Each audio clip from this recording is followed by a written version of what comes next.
Welcome to just ఆ minute Jesus. యోహాను 10:8 గొర్రెలు పోవు ద్వారము నేనే అని, నేనే ద్వారమని యేసుక్రీస్తు ప్రభుల వారు ఎలుగెత్తి చాటి చెప్పడం జరిగింది.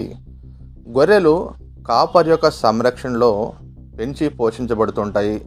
ఆ గొర్రెలు లోపలికి పోవాలన్నా, లోపలన్న గొర్రెలు బయటికి రావాలన్నా కాపరి ఏ విధంగా వాటిని సంరక్షించి పెంచి పోషిస్తూ ఉంటాడో, అదేవిధంగా యేసుక్రీస్తు ప్రభుల వారు ఈ లోక సంబంధమైనటువంటి నశించిపోతున్నటువంటి ఆ యొక్క గొర్రెలను తను రక్షించడం కోసం వెదికి వచ్చాడు. కాబట్టి ఆయనే సంఘానికి ద్వారముగా ఉన్నాడు.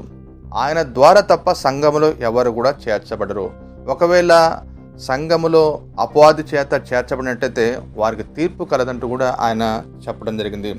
పరలోకానికి ఒకే ఒక ద్వారం ఉంది, అది యేసుక్రీస్తు ప్రభులు వారు మాత్రమే. కాబట్టి ఆయనే మార్గము, ఆయనే సత్యము, ఆయనే జీవమే ఉన్నాడు. కాబట్టి ఆయన ద్వారా విశ్వసించే వారందరికీ పరలోక మోక్షం కలదు. ఆమేన్.